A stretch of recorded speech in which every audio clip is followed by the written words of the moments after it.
अस्सलामुअलैकुम welcome to एमराद। दोस्तों, आज एक एमरजेंसी में वीडियो बना रहा हूँ और ये वीडियो है डेरा इस्माइल खान में होने वाले एक बहुत बड़े हमले के बारे में। इस हमले में पाकिस्तान के 23 फौजी जवान शहीद हुए हैं और ये अभी तक के हमलों में जो बड़े बड़े हमले हुए हैं अभी तक पाकिस्तानी सोल्जर्स पर या इवन पाकिस्तानी जो सिविलियंस पर, ये उनमें से एक बड़ा हमला है। और इस हमले में सिर्फ अभी तक जो एक रुख तस्वीर का पेश किया जा रहा है, बेसिकली इसकी जो पूरी रियलिटी क्या है, डेरा इस्माइल खान में एक से ज़्यादा जगह पर पाकिस्तान आर्मी ने मुख्तलिफ इंटेलिजेंस बेस्ड ऑपरेशन किए हैं। लेकिन द्राबन के एरिया में एक बहुत बड़ा हमला पाकिस्तानी चेक पोस्ट पर होता है और उस हमले को लेकर बहुत से इंडियन सोर्सेज कल से ही दावा कर रहे थे, यानी कि 11 दिसंबर से ही उन्होंने हिंट दिया था कि पाकिस्तान में कुछ बड़ा होने वाला है और 12 दिसंबर को वैसा होता भी है। और ये इस चीज़ को भी जाहिर करता है कि किस तरह इंडियन इंटेलिजेंस एजेंसीज या इंडियन साइड पाकिस्तान में दहशतगर्दी में मुलव्वस है। इन तमाम चीज़ों पर हम बात करते हैं और सबसे पहले इस चीज़ को हम इस तरह शुरू करते हैं कि 12 दिसंबर को Pakistani armed forces intelligence based operation conduct करती हैं। ये ऑपरेशंस होते हैं दराजिंदा के इलाके में, कुलाची में और मुख्तलिफ डेरा इस्माइल के एरियाज़ में। डेरा इस्माइल के एरिया को आप यहाँ मैप पर देख भी सकते हैं, ये KPK का बुनियादी तौर पर एरिया है। तो इस दौरान द्राबन का जो एरिया है, द्राबन के एरिया में जो पाकिस्तान सिक्योरिटी फोर्सेस की चेक पोस्ट होती है, वहाँ 6 टेररिस्ट हमला करते हैं। इन 6 टेररिस्ट ने खुद कुछ जैकेट्स पहनी होती हैं और ये टेररिस्ट TJP एक तंजीम से ताल्लुक़ रखते हैं। TJP यानी कि तहरीक जिहाद पाकिस्तान इसका नाम है। ये TTP से ही एफिलिएटेड एक टेररिस्ट ऑर्गेनाइजेशन है। ये नाइट विजन गॉगल्स का इस्तेमाल करते हैं, night vision gun side systems को इस्तेमाल करते हैं, जिसकी वजह से ये बहुत ही ज़्यादा एक्यूरेसी से पाकिस्तानी सोल्जर्स को निशाना बनाते हैं। उसके बाद इन्होंने चूंकि 6 के 6 टेररिस्ट ने खुद कुछ जैकेट्स पहनी होती हैं, तो ये कोशिश करते हैं कि किसी तरह पाकिस्तानी चेक पोस्ट को कंट्रोल हासिल कर सकें। लेकिन पाकिस्तान आर्म्ड फोर्सेज रिटेलिएट करती हैं और इनका ये जो इनिशियल प्लान था पाकिस्तानी चेक पोस्ट पर कब्जे का, वो नाकाम हो जाता है। अब जब ये प्लान नाकाम होता देखते हैं तो ये क्या करते हैं कि एक पूरे के पूरी बारूदी मवाद से भरी हुई गाड़ी को चेक पोस्ट से टकरा देते हैं। उसके नतीजे में एक बहुत बड़ा धमाका होता है और उसकी तस्वीर मैं यहाँ दिखा नहीं सकता, बहुत सी रीजंस की बुनियाद पर। उनका लिंक डिस्क्रिप्शन में दिया हुआ है, आप उस लिंक पर क्लिक करेंगे तो वो तस्वीर आपके सामने आ जाएंगी। तो उससे आपको अंदाज़ा होगा कि कितने बड़े पैमाने पर तबाही हुई है। और इस बड़े धमाके में बहुत से पाकिस्तानी सोल्जर्स की शहादत होती है और वहाँ की बिल्डिंग को भी नुकसान पहुँचता है। लेकिन ultimately Pakistan armed forces retaliate करती हैं और ये 6 के 6 टेररिस्ट मारे जाते हैं। इन टेररिस्ट की जो डेड बॉडीज़ हैं उनकी तस्वीर भी अभी कुछ सोशल मीडिया पर आई हैं और जो जैसे जैसे तस्वीर आ रही हैं वैसे वैसे मैं उनका लिंक डिस्क्रिप्शन में देता जाऊँगा। इसके अलावा भी पाकिस्तान आर्म्ड फोर्सेज ने, मैंने बताया कि मुख्तलिफ एरियाज़ में इंटेलिजेंस बेस्ड ऑपरेशन कंडक्ट किया है 12 दिसंबर को ही। और इन तमाम के तमाम एरियाज़ में जो ऑपरेशंस कंडक्ट किए गए हैं, इनमें 27 टेररिस्ट मारे गए हैं। यानी कि आज के दिन द्राबन के एरिया में 23 पाकिस्तानी जवान शहीद होते हैं एक सुसाइड बॉम्बिंग के तमाम इंसिडेंट में।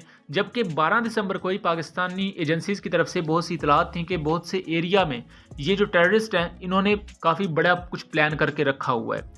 तो उसकी बुनियाद पर इंटेलिजेंस बेस्ड ऑपरेशन किए जाते हैं और इन टेररिस्ट को बहुत से एरिया से मारा जाता है। और टोटल जो टेररिस्ट मारे गए हैं वो 27 हैं, जबकि पाकिस्तानी सोल्जर्स जो एक जगह शहीद हुए हैं वो 23 हैं। और उसके अलावा दूसरी किसी भी जगह पर पाकिस्तानी सोल्जर्स का ऐसा नुकसान नहीं होता। कुलाची में 2 पाकिस्तानी सोल्जर्स शहीद होते हैं। अब यहाँ एक इंडियन आपको अकाउंट दिखाता हूँ, वो 11 दिसंबर को ये क्लेम करता है कि कुछ बड़ा होने जा रहा है पाकिस्तान में। अब उसके बाद 12 दिसंबर को जो ये बड़ा वाकया हुआ है, यही अपने आप में बहुत बड़ा वाकया है कि एक ही शहर में डेरा इस्माइल खान में पाकिस्तानी एजेंसीज मल्टीपल जगह पर को पता लगता है कि मल्टीपल जगह पर पाकिस्तान के खिलाफ मुख्तलिफ किस्म के टेरर अटैक्स करने की प्लानिंग चल रही है। और फ़र्ज़ करें द्राबन के एरिया में तो ये टेरर अटैक वो करते हैं, ये जो दहशतगर्द हमला होता है, खुदकुश हमला होता है, वो कर लेते हैं। लेकिन अगर फ़र्ज़ करें जिन दूसरे एरियाज़ में इंटेलिजेंस बेस्ड ऑपरेशन हुआ है, दराजिंदा का एरिया है, कुलाची का एरिया है, अगर यहाँ बर वक्त intelligence based operation Pakistani security forces ना करती तो सोचें कितना बड़ा नुकसान होता और कितने बड़े पैमाने पर तबाही हो सकती थी। यहाँ हमें उस इंडियन नेटवर्क की भी एक सेंस मिलती है कि इंडिया किस तरह इन्फ्लुएंस कर रहा है पाकिस्तान में इन टेरर ऑर्गेनाइजेशंस को। और यहाँ हमें दूसरी बहुत आम चीज़ मिलती है सब टैक्टिक वॉरफेयर, जिसे हम गोरीला वॉरफेयर भी कह सकते हैं। गोरीला वॉरफेयर कितनी ज़्यादा खतरनाक है इसको हम मुख्तलिफ अंदाज में देख सकते हैं कि किस तरह मुख्तलिफ एक ही शहर के मुख्तलिफ एरियाज़ में टेरर अटैक्स प्लान किए गए थे। मल्टीपल ऑलमोस्ट 70% एरियाज़ में Pakistan armed forces intelligence based operation करती है और एरियाज़ को क्लियर करती है, वहाँ मुख्तलिफ टेररिस्ट को मार दिया जाता है। लेकिन एक एरिया में वो हमला करने में कामयाब रहते हैं और इस एरिया में 23 पाकिस्तानी सोल्जर्स शहीद हो जाते हैं। और ये 1-on-1 गन बैटल नहीं थी, बल्कि जब वो देखते हैं कि 6 के 6 टेररिस्ट रोक दिए गए थे पाकिस्तान आर्म्ड फोर्सेस की तरफ से, उन्हें बहुत ज़्यादा मुज़ाहमत का सामना था, तो वो एक बारूद से बड़ी हुई गाड़ी को पूरी की पूरी चेक पोस्ट से टकरा देते हैं एंड अल्टीमेटली ये 6 के 6 टेररिस्ट भी मारे जाते हैं। यहाँ ये सब टैक्टिक वॉरफेयर या गोरीला वॉरफेयर शुरू से ही बहुत ज़्यादा अहम हथियार रही है इन प्रॉक्सीज़ का, या मैं यूँ कहूँ किसी भी किस्म की इस तरह की नॉन स्टेट एक्टर तंजीम का। ये सब टैक्टिक वॉरफेयर क्या होती है कि आप बाकायदा फ़ौज की तरह मुनज़्ज़म होकर नहीं लड़ते मुख्तलिफ बटालियंस या कंपनीज़ की शक्ल में, बल्कि छोटे छोटे जत्थे बनाए जाते हैं और एक जगह छुप कर घात लगाकर हमला किया जाता है।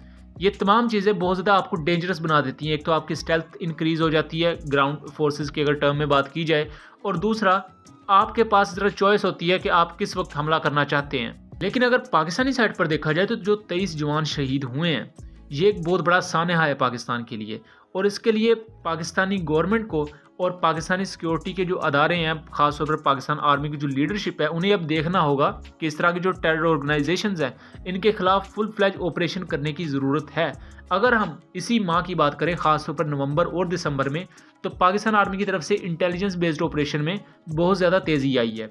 इन 2 महीनों में बहुत से टेररिस्ट मारे गए हैं, ख़ासतौर पर बहुत से टीटीपी के कमांडर्स तक मारे गए हैं, और इनके बारे में तफसील से उन लोगों को पता है जो मुझे और या दूसरे पाकिस्तानी ऑफिसर्स को, जैसा कि ईगल आई हैं या एंडल कंसोर्टियम है, इन्हें ट्विटर पर फॉलो करते हैं। इन जो टेररिस्ट मारे जाते हैं इनकी लाशों की तस्वीर और उस IBO से रिलेटेड जो एरिया की तस्वीर होती हैं वो भी साथ साथ शेयर की जाती हैं। सो इसलिए अगर आप इन तमाम चीज़ों से बाखबर रहना चाहते हैं तो इसके लिए आप हमें ट्विटर पर फॉलो कर सकते हैं, लिंक डिस्क्रिप्शन में दिया हुआ है।